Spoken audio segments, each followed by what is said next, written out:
வணக்கம். நம்ம சேனலுக்கு தொடர்ந்து ஆதரவளித்துக் கொண்டிருக்கும் நல்ல உள்ளங்களுக்கு நன்றி. தொடர்ச்சியாக நிறைய அண்மை தகவல் தந்துட்டுருக்கோம். அதுபடி வந்த ஒரு அண்மை தகவல் இன்றைக்கி தமிழக அரசுக்கு, இன்றைக்கி குறிப்பாக திமுகவுக்கு, சேகர் பாபுக்கு மகிழ்ச்சி அளிக்கக்கூடிய செய்தி. உச்சநீதிமன்றம் இந்த கோயில்கள் சம்பந்தமான விஷயத்தில் தமிழ்நாடு அரசு எடுத்த நடவடிக்கை சரின்னு சொல்லியிருக்காங்க. நேற்று உயர்நீதிமன்றம் தமிழ்நாடு அரசு எடுத்த நடவடிக்கை தவறுன்னு சொல்லியிருக்கும் போது இன்றைக்கி உச்சநீதிமன்றத்தில் தமிழ்நாடு அரசுக்கு ஒரு பெரிய வெற்றி கிடைச்சிருக்கு. என்ன இந்த விஷயம்? அதாவது கோயிலில் உண்டியலில் போடுற காசை பொது காரியத்துக்கு பயன்படுத்தலாமா, கல்விக்கு பயன்படுத்தலாமா, மண்டபத்துக்கு பயன்படுத்தலாமா? ஏன்னா கோயில் சொத்தை எடுத்து மண்டபம் கட்டுவாங்க, அதில் கிடைக்கிற வருமானத்தை வச்சு இன்னும் நிறையா கோயிலுக்கு பண்ணலாம். அப்புறம் கோயிலில் பார்த்திங்கன்னா பக்கத்தில் நிறைய கடை வாடகைக்கு விட்ருப்பாங்க. ஆனால் வாடகைலாம் ரொம்ப கம்மியாக இருக்கும். அது பக்தர்கள்ட்ட ஒரு குறை தான், என்னங்க நிறையா பண்ணியிருக்கலாமேன்ட்டு. இப்போ உச்சநீதிமன்றம் கோயில் நிதியை கல்விக்காக செலவிடுவதில் என்ன தவறு, இதில் உங்களுக்கு என்ன பிரச்சனை அப்படின்னு சொல்லிட்டு அந்த மனு போட்டவரை தள்ளுபடி பண்ணியிருக்காங்க. நேற்று உயர்நீதிமன்றத்தில் நடந்தது எப்படி திடீர்னு உச்சநீதிமன்றத்தில் இன்றைக்கி எப்படி திமுகவுக்கு ஃபேவர் ஆச்சு அப்படிங்கிறத பற்றி தான் பார்க்க போகிறோம். இன்றைக்கி தினமலரில் ஃபஸ்ட்டு வார்த்தை, கூடாது, எந்த கோயில் நிதியிலிருந்தும் பொது பயன்பாட்டு கட்டடங்கள் கட்டுவது கூடாது. பழனி கோயிலுக்கான உத்தரவை சுட்டிக்காட்டி உயர்நீதிமன்றம் உத்தரவு. பழனி தண்டாயுதபாணி கோயில் நிதியிலிருந்து திருமண மண்டபம் கட்டும் தமிழக அரசின் அரசாணையை ரத்து செய்த ஹைகோர்ட் கிளையின் உத்தரவை சுட்டிக்காட்டி கோயில் நிதியை அரசு நிதியாக கருத முடியாது, அந்த நிதியை மத நடவடிக்கைகளுக்கு மட்டுமே பயன்படுத்த வேண்டும். கோயில்களுக்கு சொந்தமான நிதியிலிருந்து திருமண மண்டபங்கள், வணிக வள கட்டடங்கள், கல்லூரி கட்டுறது, காலேஜ் கட்டுறது, அதுக்கப்புறம் ஸ்கூல் கட்டுறது எதுவுமே பண்ணக்கூடாது. தமிழ்நாடு அறத்துறை அறிவிப்பு ரத்து செய்யப்படுகிறதுன்னு உயர்நீதிமன்றம் நேற்று சொல்லியிருக்காங்க. இது சம்பந்தமாக நேற்றே நம்ம பார்த்துருக்கோம். ஏற்கனவே நம்ம எடப்பாடி பழனிசாமி அவர்கள் ஒரு கோயிலை பற்றி ஒரு மேட்ரு எழுப்பினார். கோயில் நிலத்தில் நிறையா கல்லூரிகள் கட்டியிருக்காங்க. உடனே இங்கே யார் நம்ம திமுக இல்லை ஜெயலலிதா ஆட்சியிலேயே நிறையா கட்டடம் கட்டியிருக்காங்க. உண்மைதான் அது, ஜெயலலிதா அதுக்கப்புறம் பார்த்திங்கன்னா அது பெரிய காரசார விவாதம் இருக்கும்போது நம்ம பேசும்போது என்ன சொன்னோம்னா, இந்த கோயில் அப்படிங்கிற விஷயத்தில் திமுக செய்கிறது நல்லதாகவே இருந்தாலும் இந்த விஷயத்தை தேர்தல் நேரத்தில் பண்ண வேணாம். ஏன்னா பிஜேபி இதை எப்படான்னு பார்த்துட்ருக்காங்க.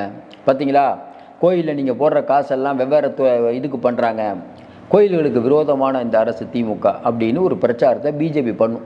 பிஜேபிக்கு தமிழ்நாட்டில் எந்த வகையிலும் இடம் கொடுத்து விடக்கூடாது. நம்ம திராவிட முன்னேற்ற கழகத்தையோ, திராவிட மாடல் பற்றியோ, ஸ்டாலின் அவர்களை பற்றியோ, அந்த அரசை பற்றியோ பலவிதமான விமர்சனங்களை தொடர்ந்து வச்சுட்ருக்கோம். ஆனால் இந்த மாதிரியான விஷயங்கள், அதாவது பிஜேபி வளரும் அப்படிங்கும்போது அதுக்கு நம்ம பிஜேபி வளருது அப்படிங்கிறது தமிழ்நாட்டுக்கு நல்லதில்லை. அது எந்த கட்சி அதை எதிர்த்தாலும் நம்ம ஆதரிப்போம். ஏற்கனவே நம்ம சொல்லிகிட்டு இருக்க மாதிரி இப்போ இந்த உத்தரவு நேற்று வந்தவுடன் உயர்நீதிமன்றத்தில் வழக்கு வருது. திண்டுக்கல் மாவட்டத்தில் பழனியைச் சேர்ந்த செந்தில்குமார் உயர்நீதிமன்ற மதுரை கிளையில் தாக்கல் செய்கிறார் மது. கோயில்களுக்கு சொந்தமான நிதியிலிருந்து திருமண மண்டபங்கள், வணிக வளாகங்கள், கல்வி நிறுவனங்கள் அமைக்க அறநிலைத்துறை 2021-2022 அறிவிப்பு வெளியிட்டுள்ளது. கோயில் நிதியை இந்து மத கொள்கைகளை பரப்புதல், அர்ச்சகர், பள்ளிகளுக்கு நிறுவுதல், இந்து மதம் இதுக்கு தான் பயன்படுத்தணும், ஆனால் இவங்க பயன்படுத்தலை அப்படிங்கிற மாதிரி ஒரு சொல்கிறார். இதில் முக்கியமான விஷயம், போயிட்டு இருக்கும்போது இன்றைக்கி உச்சநீதிமன்றத்தில் வளர்ந்த வழக்கு, மயிலை கபாலீஸ்வரர் நகர் கோயிலில் அங்கே நிதியை எடுத்து கட்டடத்து கட்டுறாங்கன்னு ஒரு கேஸ் போடுறார். ஏன் இந்த கேஸ் போடுறாங்கன்னு நம்ம புரிஞ்சுக்க முடியுதுன்னா, உயர்நீதிமன்றத்தில் இதை சொன்னாலும் சப்போஸ் தமிழ்நாடு அரசு உச்சநீதிமன்றம் போயிடுச்சுன்னா அதுக்கு உடனடியாக ஒருவேளை தடை கடை கொடுத்துட்டாங்கன்னா என்ன பண்ணுறது, கோயிலை இதாக கட்ட ஆரம்பிச்சிட்டாங்கன்னா, காலேஜை கட்ட ஆரம்பிச்சிட்டாங்கன்னா என்ன பண்ணுறது, இல்லை பள்ளிக்கூடத்தை கட்ட ஆரம்பித்தா என்ன பண்ணுறது, வேகமாக போட்டுட்ருக்காங்க. இதுக்கு தான் உச்சநீதிமன்றம் இன்றைக்கி திராவிட முன்னேற்ற கழக அரசுக்கும் ஸ்டாலினுக்கும் ஒரு நல்ல தீர்ப்பை கொடுத்துருக்காங்க. இன்னும் குறிப்பாக சொல்லணுன்னா, இப்போ கோயில் நிதி அப்படிங்கிற ஒன்றை பலவிதமான விஷயங்கள் இருக்குது. பலவிதமான இதில் எப்படி சொல்கிறதுனா, உங்களுக்கு வீட்டு பக்கத்துலேயே நிறைய கோயிலாக இருக்கும், பார்த்துருப்பீங்கன்னா தெரியும். கோயிலுக்கு நிறைய நிலம் இருக்கும், சில பேர் அதை குத்தகைக்கு எடுத்து சரியாக காசு கட்டியிருக்க மாட்டாங்க. பல கோயில்கள் சிறப்பாக செயல்பட்டாலும் சில கோயில்களில் இந்த அட்டூழியம் நடக்குது. ஏன்னா அங்கே இருக்கக்கூடியவங்க அந்த கடையெல்லாம் இது பண்ணிக்குவாங்க. இது எல்லா மதத்துலேயும் இருக்கும்.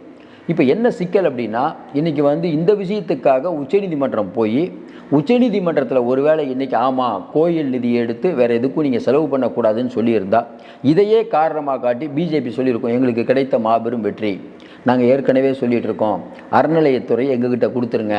ஏன்னா அறநிலைத்துறை அப்படிங்கிற பேரில் திமுக அந்த பணத்தெல்லாம் எடுத்து வெவ்வேறு விஷயத்துக்கு செலவழிக்கிறாங்க அப்படின்னு சொல்லியிருக்க முடியும். ஆனால் இதை இன்றைக்கி எல்லாருக்கும் ஒரு சம்மட்டி அடி தான் அடிச்சிருக்காங்க. ஏற்கனவே நம்ம சொல்கிற மாதிரி இந்த கோயில் விஷயத்தை பொறுத்த வரைக்கும் நம்ம பேசும்போது கூட ரொம்ப எச்சரிக்கையாக பேச வேண்டியதாகுது. இப்போ கோயில் நடத்த எடுத்து கல்விக்காக செலவு பண்ணுறது நல்லது அப்படின்னு நினச்சா கூட இதை வந்து இன்றைக்கி பிரச்சாரம் பண்ணுபவர்கள் எப்படி வேணாலும் பண்ணலாம். தொடர்ச்சியாக திமுக வந்து ஆளுநருக்கு எதிரான வழக்காகட்டும், இல்லை வந்து மாநிலங்களுக்கு வந்து உரிமையை பார்க்குறதாகட்டும், கல்வி நிதி, ஏன்னா இப்போ கல்வி நிதியை கொடுக்கணும்னு சொல்லிட்டு காலையிலேருந்து சசிகாந்த் செந்தில் எம்பி, காங்கிரஸை சேர்ந்த எம்பி, திருவள்ளூர் எம்பி, அவர் காலவரையற்ற உண்ணாவிரதம் இருக்கார். கல்வி நிதி இன்னும் நம்ம கொடுக்கல. பிஎம்ஸ்டி திட்டத்தில் நீங்கள் சேர்ந்தால் தான் கொடுப்பேன்ட்டு தமிழ்நாடு இன்னும் சேர, நமக்கும் கொடுக்கல, மேற்கு வங்காளத்துக்கும் கொடுக்கல. மம்தா பானர்ஜி ஏற்கனவே ஒரு அறிக்கை விட்டுருக்காங்க, உங்களுக்கு எனக்கு 1000 கருத்து வேறுபாடு இருக்கும், ஆனால் அந்த கல்வி நிதியை நீங்கள் கொடுங்கன்னு அவங்க ஒரு அறிக்கையும் விட்டுருக்காங்க. தொடர்ச்சியாக இன்றைக்கி வந்து ஓட்டர் கருத்து கணிப்பை பற்றிலாம் பேசிகிட்டு இருக்கும்போது நம்ம ஒரு விஷயம் தான் சொன்னோம். தமிழ்நாட்டில் பிஜேபிக்கான எதிர்ப்பு தொடர்ந்து 3 தேர்தலாக இருக்குது. இந்த தேர்தலையும் இது இருக்குன்னு தான் நினைக்கிறோம். ஆனால் என்னென்னா, இந்த பிஜேபிக்கு எதிராக அப்படிங்கிற ஒரு விஷயத்தில் ஸ்டாலின் அவர்கள், நீங்கள் அவர் டெல்லியில் போய் என்ன நம்மளே பேசுகிறோம், டெல்லியில் போய் ஏதோ ஒரு அண்டர்ஸ்டாண்டிங் எதுனாலும் சரி, ஆனாலும் தமிழக மக்கள் மத்தியில் பிஜேபிக்கு எதிரான கோபம் அதிகரிக்க அது திமுகவுக்கு ஒரு நன்மை பயக்கும், அதில் மாற்று கருத்தே இல்லை. வரக்கூடிய தேர்தலில் திமுக வாக்கு பெறுவது அப்படிங்கிறது மோடி எதிர்ப்பு தான்.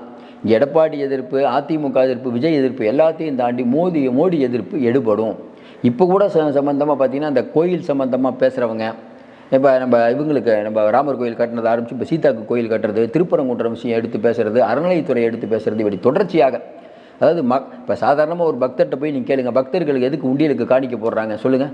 நல்ல காரியத்துக்கு பண்ணிட்டு போனோம், அவ்வளோதானே. கல்விக்கு பண்ணக்கூடாதுன்னு யாராவது சொல்கிறோமா? ஒரு மருத்துவமனை கட்டக்கூடாதுன்னு யாராவது சொல்கிறோமா? பெரும்பாலான மக்கள் இதை ஆதரிப்பாங்க.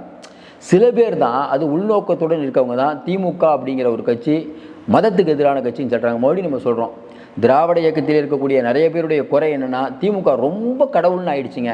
இவங்களே முருகன் மாநாடு நடத்துகிறாங்க, 184 அடிக்கு சிலைக்கு முருகன் சிலை வைக்கிறாங்கன்னு இப்படி ஆன்மீக பலமாக ஆகிவிட்டார். சேகர்பாபு தான் ஒரு மேலே ஒரு குறை இருக்குது நம்மளாம். அப்படிப்பட்ட சூழ்நிலை எல்லாருக்குமான அரசுங்கிறீங்க, கிறிஸ்டின் மாநாடு, முருகன் மாநாடு, அல்லா மாநாடு இதெல்லாம் நடத்த வேண்டியதானங்கிற கேள்வி பலமேறு எண்ணங்களில் இருக்கும். ஆனாலும் திமுக ரொம்ப தெளிவாக என்ன பண்ணுது, பிஜேபியை எதுக்கணும்னா நம்ம வந்து இந்துக்களுக்கு ஆதரவான கட்சின்னு காட்டிக்கணும்னு ரொம்ப முயல்கிறாங்க. அது தேவையில்லைன்னு நினைக்கிறோம். இந்த உத்தரவை பொறுத்த வரைக்கும் தமிழக அரசுக்கு ஒரு மிகப்பெரிய வெற்றியாக தான் கருதப்படுது. இனிமேல் மற்ற கோயிலில் அது கிடக்கிற நிதியை வச்சு நிறைய கோயில்கள் கட்டலாம். ஏன்னா இப்போ நிறைய ஆர்ட்ஸ் காலேஜ் இப்போ என்ன சொல்கிறாங்க, நம்ம என்ன கேட்குறோம்னா, இந்த ஆர்ட்ஸ் காலேஜ் நிறையா கட்டியிருக்கோம் அப்படின்னு செழியன் அவர்கள் சொல்கிறார், கல்வித்துறை அமைச்சர். ஆனால் என்ன சிக்கல்னா, நிறைய காலேஜ் அமைக்கிறாங்க, அதில் வந்து பேராசிரியர்களோ இவங்களோ பகுதி நேரமாக இருக்காங்க, அவங்கெல்லாம் வந்து அவங்க பணி நிரந்தரம் ஆகிட்டாங்களா? இன்னும் கூட பார்த்தீங்கன்னா பல விஷயங்கள், இப்போ பாருங்கள், உங்களுடன் ஸ்டாலின் முகாமில் பெறப்பட்டது வந்து மயிலாடுதுறை ஆற்றுல கிடக்குது. இதெல்லாம் வந்து இந்த அரசுக்கு கெட்ட பெயர் ஏற்படுத்தக்கூடியவை. அதையும் இந்த அரசாங்கம் புரிந்து கொள்ள வேண்டும். தொடர்ந்து நம்ம சொல்லிகிட்டு இருக்க வேணும்னா, இன்றைக்கி இருக்கக்கூடிய சூழ்நிலையில் இந்த ஸ்டாலின் அவர்களுடைய அரசாங்கத்துக்கு இந்த வழக்கு, அதுவும் குறிப்பாக பார்த்தீங்கன்னா இந்த கல்வி சம்பந்தமான வழக்கு நல்ல பேர் வாங்கி கொடுத்துருக்குது. தொடர்ந்து இன்றைக்கி திமுக வைக்கக்கூடிய வாதம், தமிழ்நாட்டுக்கும் தமிழக மக்களுக்கும் எல்லா விதமான துரோகங்களையும் செய்து கொண்டிருக்கக்கூடிய பிஜேபி வரணுமா? அது தமிழ்நாட்டு மக்கள் எடுபடுறதுக்கான காரணம் இந்த மாதிரியான விஷயங்கள். ஏன்னா ஏற்கனவே சேகர்பாபு பற்றி பல தகவல் வந்துட்டு இருக்கும்போது இந்த தகவல் திமுக நினைவுக்கும் தொடர்ந்து நிறைய அண்மை தகவலை தந்துட்டுருக்கோம். தொடர்ந்து ஆதரவு கொடுங்கள், சப்ஸ்கிரைப் பண்ணி பார்த்து ஊக்கம் கொடுங்கள். மீண்டும் சந்திப்போம். நன்றி, வணக்கம்.